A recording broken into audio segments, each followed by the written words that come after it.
जे के लेकर मैं आपका मेज़बान गौहर कुछ दिल्ली के स्टूडियो से आपसे बराह रास्त मुखातिब हो और श्रीनगर से हमारे साथ जुड़ रहे हैं सैयद तजमुल।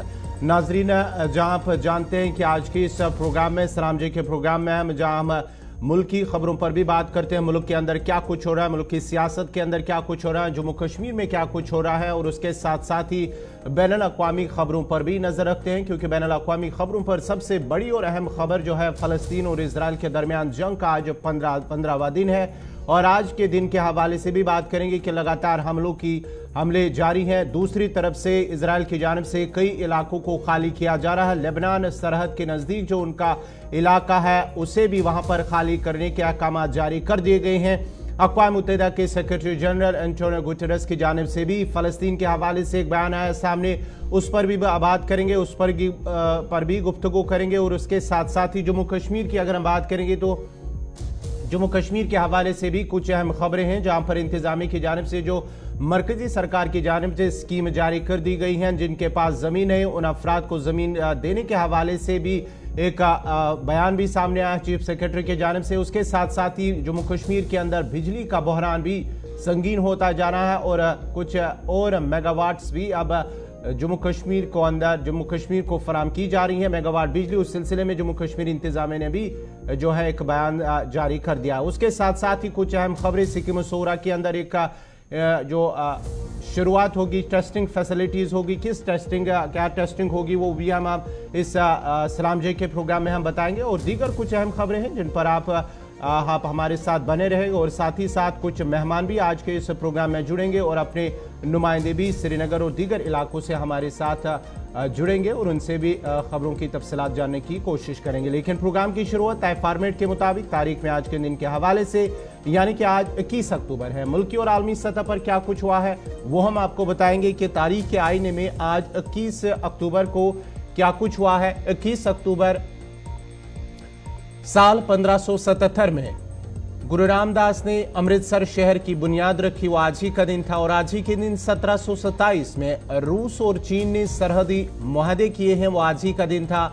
और आज ही के दिन साल 1934 में जय प्रकाश नारायण ने कांग्रेस सोशलिस्ट पार्टी की बुनियाद रखी, वो आज ही का दिन था। और आज ही के दिन साल 1943 में नेताजी सुभाष चंद्र बोस ने आजाद हिंदुस्तान की सूबाई हुकूमत बनाई, वो आज ही का दिन था। और आज ही के दिन साल 1948 में अक़वाम मुत्तहिदा ने एटमी हथियारों को तबाह करने के लिए रूसी तजवीज़ को रद्द कर दिया, वो आज ही का दिन था। और आज ही के दिन 21 अक्टूबर साल 1970 में नॉर्मन ई बोरलॉग को नोबेल अमन इनाम से नवाजा गया। और आज ही के दिन साल 1999 फिल्मसाज बी.आर. चोपड़ा को 1999 में दादा साहेब फाल्के अवार्ड से नवाजा गया, वो आज ही का दिन था। और आज ही के दिन 21 अक्टूबर साल 2012 में साइना नेहवाल ने डेनमार्क ओपन सुपर सीरीज खिताब जीता, वो आज ही का दिन था और साल 2012। तो नाजरीन, ये थी तारीख में आज के दिन के हवाले से, यानी कि 21 अक्टूबर को मुल्की और आलमी सतह पर क्या कुछ हुआ है। चंद अहम मालूमात वाक़ात मुल्की और आलमी सतह पर हमने आपकी नजर किए हैं। अब बाज़ाब्ता तौर पर खबरों की शुरुआत करेंगे और खबरों की शुरुआत करेंगे सईद तजुर्बा। बहुत बहुत शुक्रिया गौहर कुछे, नई दिल्ली के स्टूडियो से बराह रास्त मेरे साथ जुड़ने के लिए। श्रीनगर स्टूडियो से अपने मेजबान सईद तजुर्बा इस्लाम का आप तक सलाम पहुंचे। टेलीविजन नशरियात के साथ साथ इंस्टा, यूट्यूब, ट्विटर और फेसबुक के जरिए से इस खुसूसी नशरियात को आप दुनिया भर में इस वक्त एक साथ देख रहे हैं। नाज़रीन, शुरुआत करते हैं गाजा, इसराइल और फलस्तीन के बीच में जंगी सूरत हाल के साथ। नाज़रीन, बीती रात में गाजा में एक गिरजाघर पर इसराइल ने बॉम्ब गिरा दिए, जिसमें मजीद 9 फलस्तीनी शहीद हो गए। वो पनाह ले चुके थे उस गिरजाघर में जहां पर इसराइल ने बॉम्ब गिरा दिए, जिसके बाद गाजा की यह सूरत हाल जो है ये वाजिया हो गई है कि दोनों रिश्तों को उस्तवार होने के बजाय मजीद इसमें निखार आने के बजाय इसमें खराबियां पैदा होती गई। इसी बीच में बताया जाता है कि अभी तक 14,000 से ज्यादा फलस्तीनी जो है वो इसमें जख्मी हो चुके हैं और जख्मियों के इलाज और मुआवजा के लिए अस्पताल में बिजली निजाम दरहम बरहम है, और जिसका गालिबन ये मतलब है कि डॉक्टरों ने अब खुद सुपुर्दगी की, डॉक्टरों ने सरेंडर किया। डॉक्टरों के मुताबिक जख्मियों का ऑपरेशन, इलाज और मुआवजा करना मुमकिन नहीं है। इसराइल ने शहरी आबादियों और अस्पतालों और इबादतगाहों को न बख्शा। गजा के कदीम तरीन गिरजाघर पर बमबारी कर दी। चर्च में पनाह लेने वाले 10 फलस्तीनी शहीद हो गए। गजा में जारी इसराइली बर्बरियत से 1500 से जायद बच्चों समेत शुहदा की मजमूई तादाद 4000 से तजावुज कर गई, जबकि अब तक तकरीबन 14000 शहरी जख्मी हो चुके हैं। गजा पट्टी पर इसराइली बमबारी में 30% से जायद मकाना तबाह हो चुके। बेघर होने वालों की तादाद 10 लाख तजावुज कर गई। अमेरिकी सदर और बरतानवी वजीर आजम की हिमायत मिलने के बाद किसी भी वक्त गजा पर इसराइली फौज के जमीनी हमले का सबसे बड़ा इम्कान पैदा हो गया। इसराइली अफवाज की जानिब से शिवा फार्मस से मत्सल जुनूबी लेबनान में भी गोलाबारी की गई। दूसरी जानिब मिस्र से गजा की रफा क्रॉसिंग जमे को न खुल सकी। गजा में महसूर फलस्तीनी इमदाद के ही मुंतजर रह गए। इमदादी ट्रकों को गजा में दाखिले की इजाजत न मिल सकी। इधर गजा के अस्पतालों में बिजली नहीं है। ईंधन खत्म होने पर जनरेटर भी बंद पड़े हैं। अस्पताल अमला मोबाइल फोन की टॉर्च की रोशनी में ऑपरेशन करने पर मजबूर है। खान यूनुस के अस्पताल के डॉक्टर ने अपनी बेबसी का इजहार करते हुए कहा, अस्पताल में कोई आईसीयू बेड मौजूद नहीं है। डॉक्टर का कहना था मजीद जानें नहीं अब बचाई जा सकती है, जिसका मतलब यह है कि मजीद बच्चों और खवातीन को बगैर किसी तिब्बी इमदाद के मौत का सामना करना पड़ेगा। आपको याद होगा कि कल ही डॉक्टरों ने खुद सुपुर्दगी या सरेंडर करते हुए बताया कि हमें एनेस्थीसिया के बगैर अगर कोई ऑपरेशन करना पड़ता है तो उसमें किसी भी एनेस्थीसिया का इस्तेमाल नहीं कर पाते हैं। मशरिकी वुस्ता और बाकी ममालिक के बयानात के अलावा अमली तौर पर कुछ खास नजर नहीं आता। लिबनान ब्रेकिंग के साथ नई दिल्ली से एक बार फिर गवर कुचे। जी नाजरीन, जाम फलस्तीन और इसराइल के हवाले से बात कर रहे हैं। आज 15वां दिन है और हलाकतों की तादाद फलस्तीन, गजा और दीगर जो शहरों पर इसराइल की जानिब से बमबारी की जा रही है उस पर तकरीबन 4000 से ज़ायद हलाकतें हुई हैं, जबकि 12000 से ज़्यादा की जो तादाद है वो ज़ख्मी भी हुए हैं और लाखों की तादाद में लोग अभी भी बेघर हैं। कई सैकड़ों तामीराती ढांचे जो रिहायशी मकान हैं वो तबाह हो गए। इस खबर पे तफसीलात के लिए और हमारे साथ जुड़ चुके हैं विदेश मामलों के जानकार राम श्रीवास्तव। डॉक्टर राम श्रीवास्तव, आपका प्रोग्राम में सलाम जी के प्रोग्राम में खैर मकदम है। जिस तरह से फ़लस्तीन और इसराइल के दरमियान लगातार आज 15वां दिन है जंग का और कशीदगी में रोज़ बरोज़ यानी कि हर दिन इजाफा होता जा रहा है और इसके साथ साथ ही जो ये पूरा मामला है, आप इस पूरे मामले को कहाँ पे देखते हैं? क्या इस कशीदगी को रोका जा सकता है या रोकने के लिए कोई कोशिश नहीं की जा रही है? और अगर वक्त पर इस कशीदगी को न रोका गया तो मजीद इसमें जो कंट्रीज हैं या खलीजी ममालिक है आसपास के, वो भी इसमें इन्वॉल्व होंगे? देखिए, पहले तो मैं आपको शुक्रिया अदा कर दूं, आपने मुझे इसमें याद किया। हकीकत यह है कि अगर इंसानियत का कहीं कत्लेआम देखना है तो इस समय गाजा में जाकर देख लीजिएगा। और इस सब के लिए जिम्मेदार कौन है? जिम्मेदार क्या गाजा के निवासी है, पैलेस्टाइनी है, या वो हमास है? हाँ, यह दो चीजें बहुत साफ साफ हैं। आतंकवाद और धर्म दोनों को अलग कर देना चाहिए। जब तक आप उनको अलग नहीं करेंगे तब इस तरह के हादसे होते रहेंगे। क्योंकि हकीकत में अगर इसका स्थायी हल निकालना है तो जो यरूशलेम इस झगड़े की पूरी जड़ है। लेकिन यरूशलेम वो पवित्र स्थान है जो अल्लाह ताला ने इंसानियत के लिए बनाया है। वहां पर ईसा मसीह ने भी अपने स्वर्ग के लिए पलायन किया था। वहां पर आपके यहूदियों का भी पवित्र स्थान है और वहां पर हमारे पैगंबर साहब ने भी वहां से पलायन किया था। तो हकीकत यह है कि उस स्थान को जैसे वेटिकन सिटी है, ऐसे अंतर्राष्ट्रीय इंसानियत का एक मंदिर बनाकर, टेंपल बनाकर, मस्जिद बनाकर, एक पवित्र स्थान करके उसका अंतर्राष्ट्रीय नियंत्रण कर दिया जाए, झगड़ा खत्म हो जाएगा। लेकिन इसमें जो राजनीतिक स्वार्थ आ रहे हैं लोगों के, देशों के आ रहे हैं, क्योंकि अरब के जितने भी कंट्रीज हैं उनमें अधिकांश जो है मोनार्की है, वहां तानाशाही है, राजशाही है। और प्रजातंत्र अगर आता है तो उनकी तख्ते खास को जो है खतरा हो जाएगा।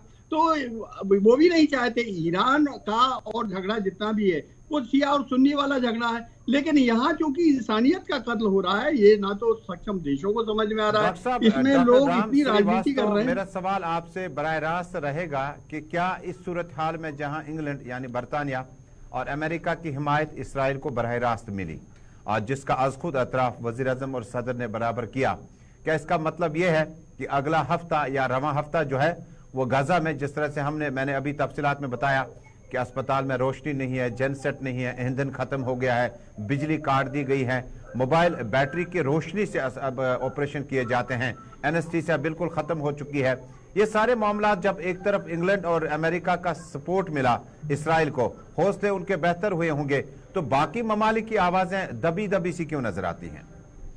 इसलिए दबी नजर आ रही है कि इसमें जो है जब तक कि आप टेररिज्म को आइसोलेट नहीं करेंगे तब तक बड़ा मुश्किल है। क्यों? टेररिस्ट जो हमास वाले हैं इस समय फिलिस्तीन के लोगों को शील्ड बनाकर चल रहे हैं, और अभी जो सीज फायर होने की कंडीशन है, देखिए 2 अमेरिकन माँ बेटी को अभी उन्होंने रिलीज किया, शिकागो के रहने वालों को। किस लिए रिलीज किया?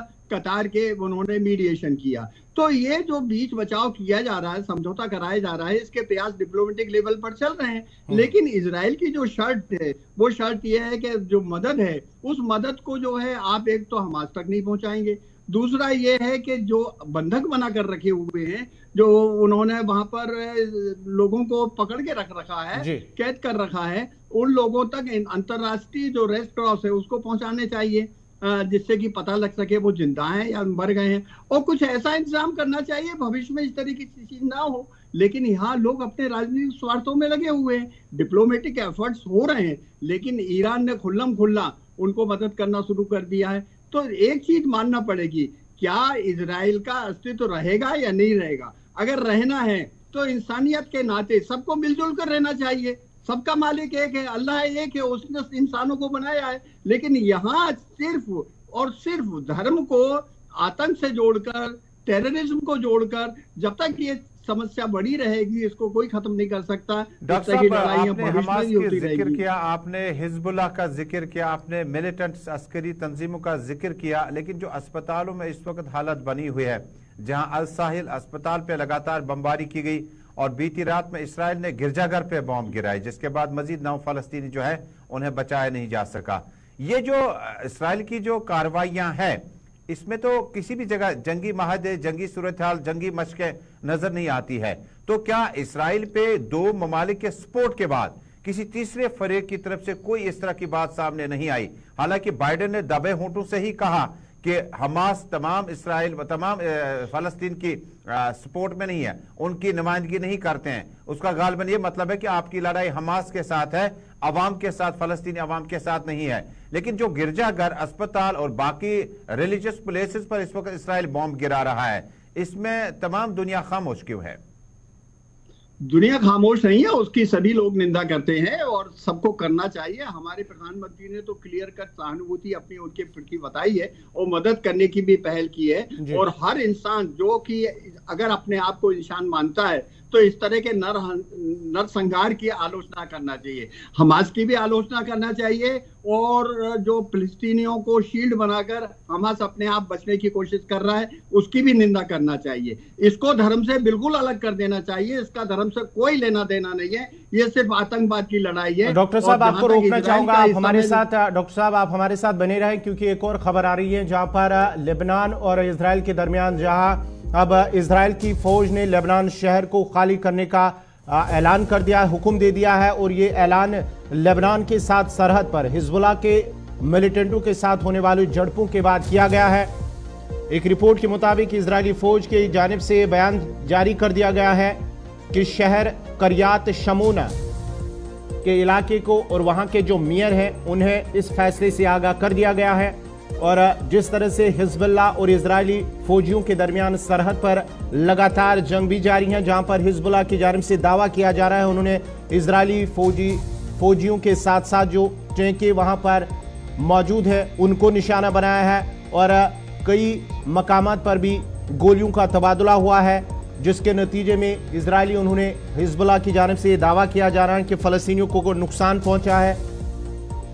उस सिलसिले को और उस कशीदगी को मद्देनजर रखते हुए इजराइल की जानिब से अब जो सरहदी इलाका है वहां पर उसे खाली करने के हवाले से अहकामात जारी कर दिए गए हैं, और माना जाता है कि इस सरहदी कशीदगी में इजाफा हो सकता है और कशीदगी बढ़ रही है, जिसके नतीजे में अब जो इलाका है इजराइल की जानिब से उस इलाके को खाली करने के अहकामात जारी कर दिए गए हैं।